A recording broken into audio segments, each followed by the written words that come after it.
guys, welcome back to my channel. So today's video is all about really how to take action and how to take charge in your life and how to stop waiting for someone else to save you. Like, it's the way that people are raised, where you're waiting for permission from everyone. Like, oh my god, when you're in school, when you're young, you're always asking for permission to do anything in your life, and that can translate to, you know, feeling complicit in your own adult life. And I feel like a lot of people feel complicit in their lives, whether that's because of how they were raised, the school system, or just because we live in such a society where literally everything is so easily attainable that we don't know how to go out and like get things for ourselves. Like, my first tip is to start doing harder things. Like, intentionally start doing harder things. There have been so many popular versions of this. Like, I feel like a few years ago there's this whole thing of like taking a cold shower in the morning and like doing that the first thing every single day to get yourself used to doing hard things. You don't have to do that, but in general, start doing hard things. Just start pushing yourself, because especially if you are just stuck on your phone all the time, scrolling all the time, fast food all the time, whatever it is, instant gratification, you need to build this muscle of being able to be uncomfortable. Like, that's exactly what self-discipline is. Self-discipline is a muscle of, oh, this is uncomfortable right now, but I still gotta do this. And it can be anything from like taking a cold shower in the morning. It can just be working out. Like, working out is so great. You're building the self-discipline muscle because it's hard, you don't want to do it, but you're still gonna do it. So those things help. But I feel like another thing that really helps with building self-discipline is just like doing things around the house. Like, do not freaking be lazy doing things around the house, because people don't realize this, but how you do one thing is how you do everything. Like, if you are lazy when it comes to like your housework, your dishes, your cleaning, your laundry, that's how you're going to show up in other areas of your life. You're going to be like, oh, I'll just do this later. I'll just do this later. I'll just do this later. And for so many people, later never ends up happening, which is like terrible. So you have to train your brain and train this muscle of self-discipline. Yeah, which is basically doing uncomfortable things. For me, like, that's like working out, but it's also housework. Like, oh my god, I don't want to do the beds today. Oh my god, I don't want to do laundry today, or I don't want to make this return today. And because it's not convenient, it's not comfortable, like, I don't want to do it, but I still force myself to do it, and I force myself to do it as like quickly as possible, so that when big important life decisions come up or big important life things come up, I can still do things as quickly as possible. And I'm just used to doing things that are uncomfortable or not convenient. So get out of the habit of laziness and convenience, because it's killing you. It's killing your life. Trust me. The thing I'm gonna say about, you know, saving your own life and like changing your whole entire life is start having a morning routine and a night routine. For me, I have a whole entire area where it's every single day I wake up, I have my morning routine, and then I end my night there as well, where I do my affirmations, I do my meditation, I have like a whole ritual. And it, first of all, helps me ritualize my life, makes it more exciting, but also like you're setting yourself up for the day when you are able to give yourself 5 or 10 minutes every single morning just for yourself. And you're setting yourself up because you're not like caving into bad habits by going back onto your phone. Like, you're going to do something else that's actually helpful for you. Our minds need discipline. They need a little bit of structure. They need a little bit of masculine energy. So you need to like have structure in your life. So structure your life. Start doing like a morning routine and a night routine, so that you have a sense of stability in your life. If you don't have a sense of stability in your life, you're not going to be able to like get out of survival mode. You're not going to be able to do the other things that you want to do, because you feel like there's no structure. There's nothing for you to build your life around. So start building structure in your life, and it's going to help you so much. I think with like habits, it takes like 29 days or 27 days to build a habit, but it, honestly, for me, I notice it like the habit building, like after a few days. Honestly, our minds are super smart, and the reason why your mind automatically will do something or create a habit is because it takes less energy. For example, like, it would take you so much energy to remember and think how to drive every single day. Like, at one point it becomes muscle memory. So you want good habits to just become muscle memory. So pick something that you like to do just to start. Like, choose one thing.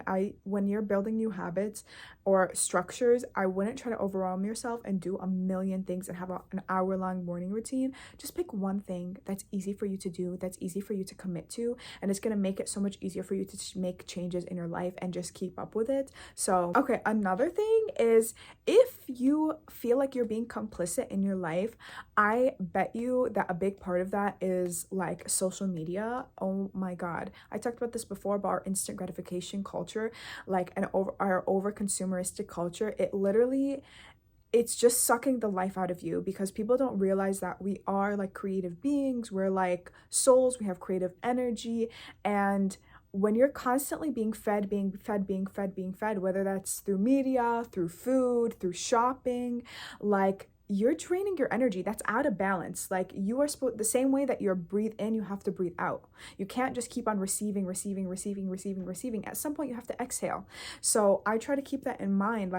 Like it's natural, I think, or it's a habit, not natural. It's a habit to, like, for example, if you're feeling sad, oh my God, I want to go buy something, or I want to go buy something, I want to do something, let's go out to eat, I want to do something, let's do whatever to consume, but it's not healthy. Like, you need to have a balance of give and take, of create and consume. So just remember that, like, creating and consuming is 50-50. I was like, so if you are leaning too much on the consuming side, that's probably why you're feeling off, or you feel really complicit, because everything in life is a habit. If you just have a habit of consuming, or I'm so bored right now, I don't know what to do, I'm gonna go on TikTok. People think that it's nothing, but actually your brain is consuming so much information and analyzing so much information when you are on social media, and it's just like, it's too much. If you're in a habit of just consuming, you're gonna just want to stay consuming. But in order to move your life along, you have to be creating something, right? Like, whether that's like you want a new job, you have to be creating resumes, you have to be applying, you have to be creating an output, right? So you have to get in the habit of creating an output again for you to kind of move your life along, right? For it to feel more natural for you to take action. Because I think for a lot of people who they are addicted to social media, or they are addicted to consuming, it just has become such a strong habit for them to keep on consuming, that's all they know. So honestly, in my experience, it's super easy, or like it becomes natural again to start creating once you start doing it. It's the same thing with the gym. Like, it's hard in the beginning because you're so used to the comfort of laying in your bed all day and not working out, but the hardest part is just starting. So if you just start creating whatever it is, it's like energy and momentum. It's going to be much easier for you to start creating other things and to take life in your own hands and to accomplish your goals and accomplish your dreams. But you just have to stop getting in the habit of doing nothing and being complicit. So just start creating. Whether that's painting, whether that's having hobbies, whether that's like cooking, just start creating more. And if you want to change your life, you need to trust yourself. This is honestly so hard, because it is hard to trust yourself, because so you're taught to not trust yourself. I feel like, especially if you're a woman, women are all the time like gaslight into thinking you're not good enough, like, this is wrong, you're doing this wrong. And women have the highest rates of imposter syndrome. It's because we're all the time being gaslit by society that, hey, no, you don't know what you're doing. So you have to like learn how to trust yourself and make decisions for yourself.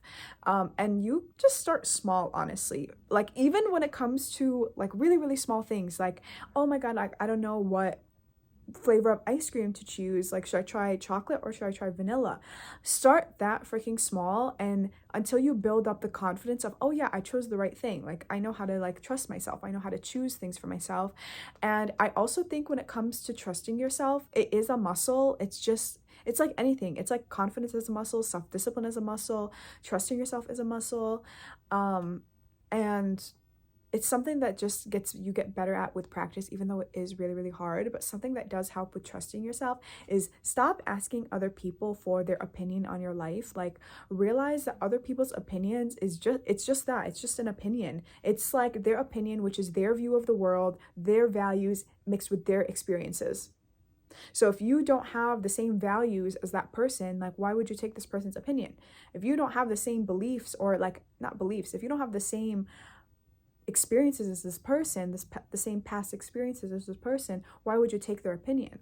So that's literally all an opinion is. And if you're constantly asking other people what you should do, like, or you're asking them for permission or whatever it is, then you're never going to be able to like take life in your own hands. Like, you're not going to be able to change your life, and you're going to stay feeling complicit because you're giving other people your power, whether that's like asking your friend, whether that's asking your parents, whether that's asking anyone.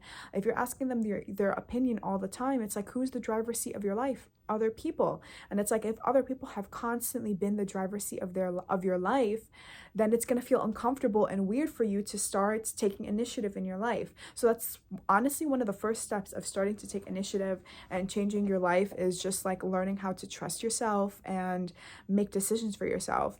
And I know it's hard for probably 99% of people, like just I said in the beginning of the video, like when you're in school, people make decisions for you. When you're young, like your parents make decisions for you. So this skill of like making decisions and trusting yourselves is really underdeveloped for most people.